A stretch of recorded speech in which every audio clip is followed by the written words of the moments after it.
بسم اللہ الرحمن الرحیم۔ السلام علیکم محترم سامعین اور عزیز طلبہ کرام، امید کرتا ہوں کہ آپ تمام احباب خیر و عافیت سے ہوں گے۔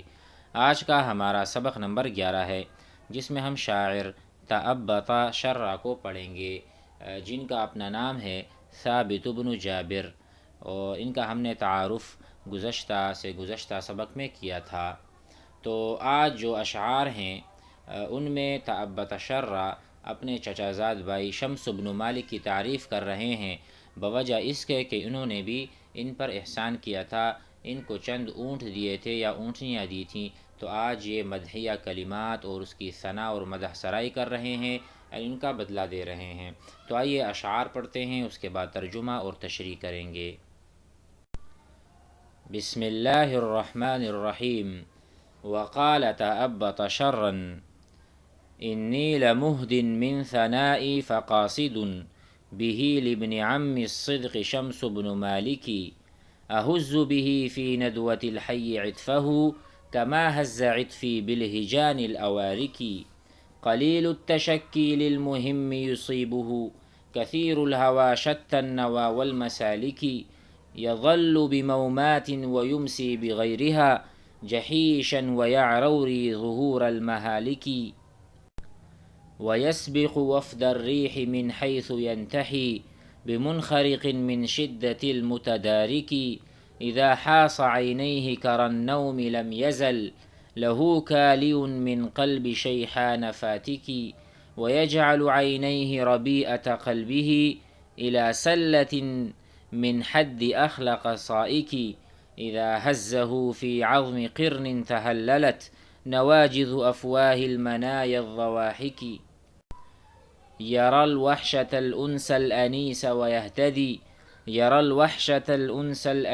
ويهتدي بحيث اهتدت النجوم الشوابك۔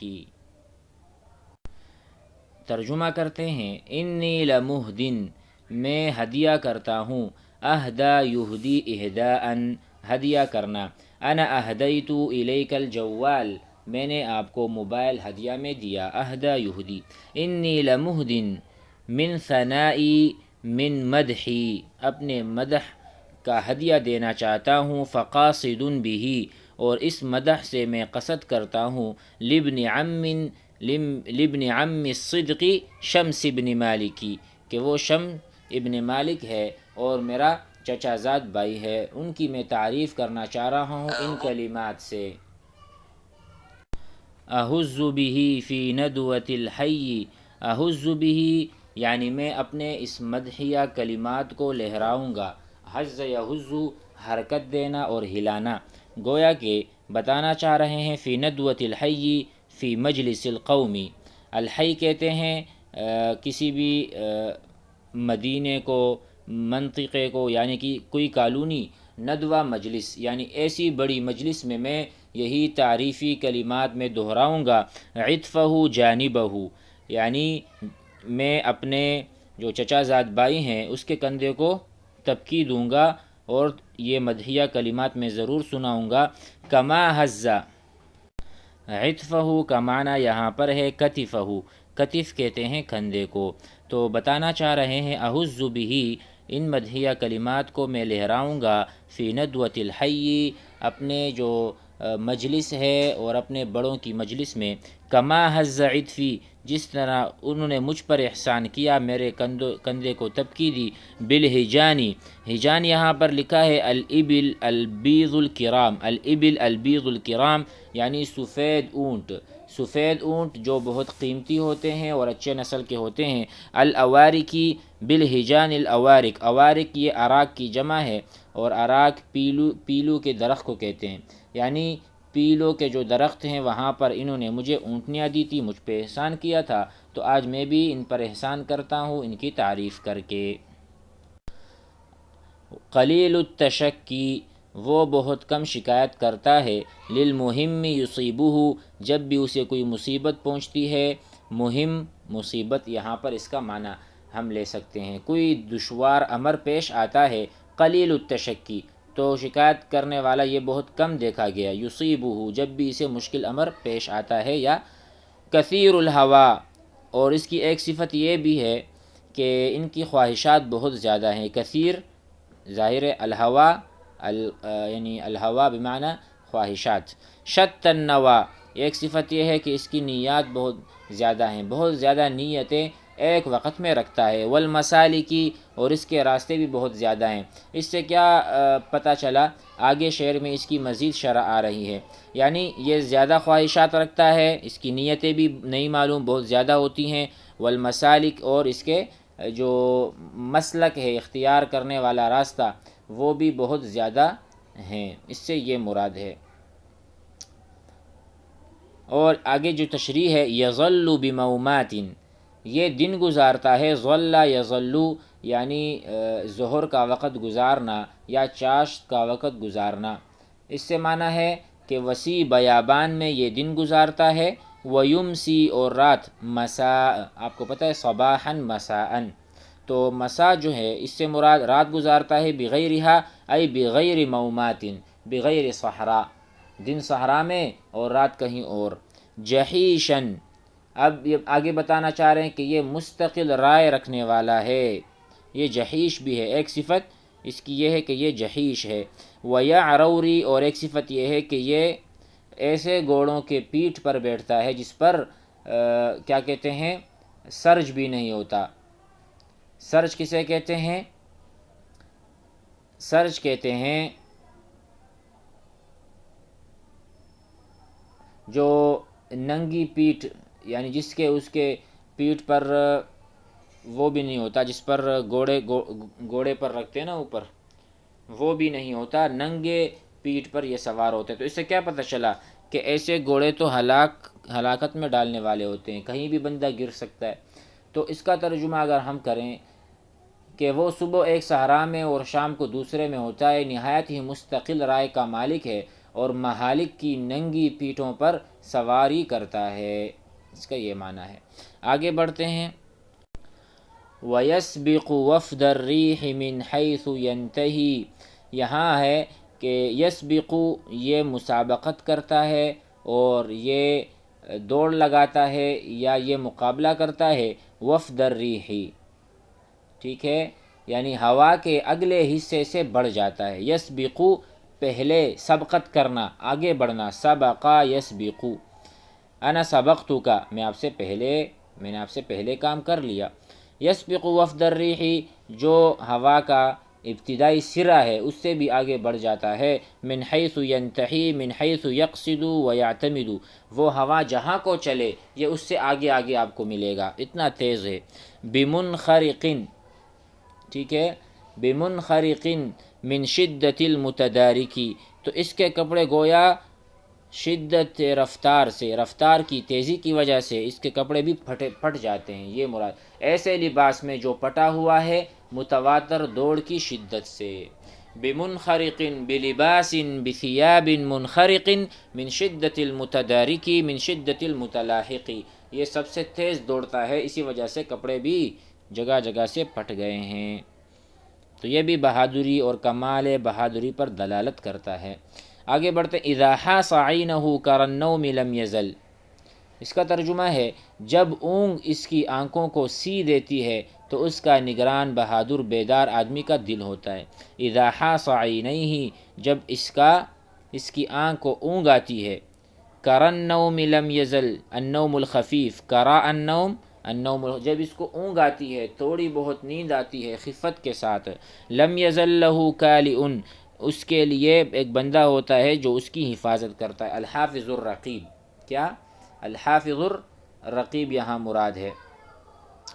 تو یہاں پر مراد یہ ہے کہ جب یہ اونگ لیتا ہے یا گویا کہ اس کی آنکھیں سی دی جاتی ہیں تو ایک حفاظت کرنے والا اس کی حفاظت کرتا ہے. من قلب شیحان فاتکی اس سے مراد یہ ہے کہ قل من یکلؤکم باللیل والنہار من الرحمن قل من یکلؤکم کون تمہاری حفاظت کرتا ہے باللیل والنہاری، رات اور دن میں، من الرحمن، اللہ کے سوا، تو اس سے مراد اللہ ہی ہیں، اللہ تعالیٰ ہی اس کی حفاظت کرتے ہیں۔ من قلب شیحان فاتکی، اس کا دل جو ہے وہ ایک حزم، حازم اور بہت محتاط، چوکنا، بیدار دل ہے۔ فاتک، فتک کرنے والا، کسی کو یعنی بیدار مغز رہنا، یہ مراد ہے اس سے۔ آگے ہے وَيَجْعَلُ عَيْنَيْهِ رَبِيعَةَ قَلْبِهِ، اور وہ اپنی آنکھوں کو ایک ایسی چکنی تلوار کی دار کی طرف جس پر خون جمع ہوا ہے اپنی دل کا نگران بناتا ہے۔ وَيَجْعَلُ عَيْنَيْهِ رَبِيعَةَ قَلْبِهِ، اور اپنے آنکھوں کو لگائے رکھتا ہے ربیعۃ قلبہ، کہ وہ ایک ہی طرف اس کی نظر ہو، کس چیز پر؟ اِلَى سَلَّةٍ، سلہ اس کا معنی ہے ایک مرتبہ سونتنا۔ جب کوئی ایک مرتبہ تلوار کو سونتا ہے، اپنے نیام سے نکالتا ہے، تو اس کی نظر اسی پر ہوتی ہے جو اس پر جمع ہوا خون ہوتا ہے۔ تو اس سے مراد اس کی شجاعت ہے، اپنی نظر اس تلوار پر جس پر خون جمع ہوا ہے اس پر لگائے رکھتا ہے۔ من حد اخلق صائکی، اس کا مطلب ہے کہ اس کی جو تیز دھار ہے، من حد، حد کہتے ہیں الشیء الحاد، میں کہوں کہ چوری تیز ہے تو میں کہوں گا سکین حاد، تیز چوری۔ من حد اخلق، ایسی تیز کہ وہ املس ہے، اخلق ہے، بہت تیز ہونے کی وجہ سے زیادہ چکنی ہے۔ صائکی، صائق کا ترجمہ ہے منجمد، یعنی ان کی نظر جو ہے وہ ہر وقت تلوار کے دل پر جب وہ سونتی جاتی ہے اور اس کی تیزی کے اوپر جو کہ املس اور زیادہ چکنی نظر آ رہی ہے اور اس پر خون بھی جمع ہوا ہے، مراد یہ کہ اس کی نظر ہر وقت تلوار پر رہتی ہے، تو یہ شجاعت کی ایک علامت ہے۔ آگے دیکھو، اسی کو تشریح کرتے ہوئے کہتے ہیں اذا حزه فی عظم قرن تحللت،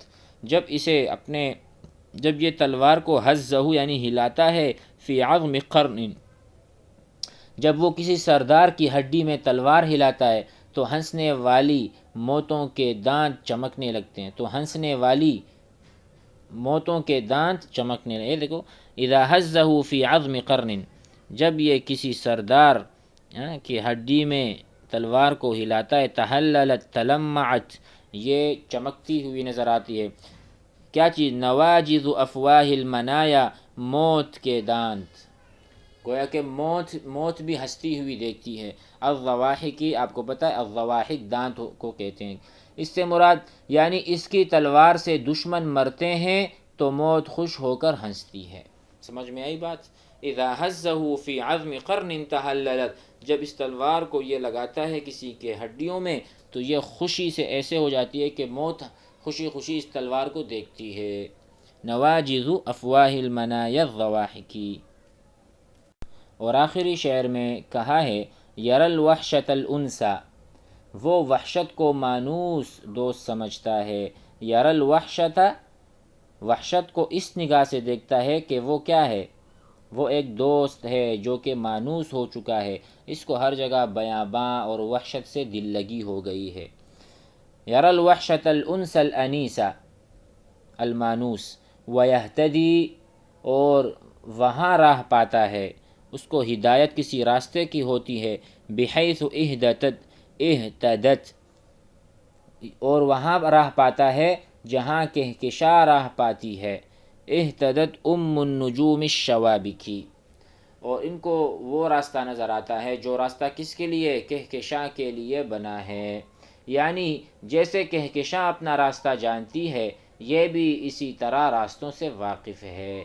تو ہدایت پانا، راہ راست پر آنا، یہ اہتدا یہتدی کے معنی ہیں کہ اس کو بھی ایسی ہی ہدایت مل چکی جس طرح کہکشاں کو، النجوم، ستاروں کی ماں کو، جو کہ اس کو راستہ اپنا معلوم ہے، اسی طرح اس کو بھی معلوم ہے۔ تو اس میں یہ صفت ہے کہ یہ ہر چیز سے واقف ہے، گویا کہ ہر چیز کو جاننے والا ہے، تو یہ بھی اس کی ایک صفت ہو گئی۔ امید ہے کہ آج کا سبق بھی آپ حضرات کو سمجھ میں آ گیا ہوگا۔ والسلام علیکم۔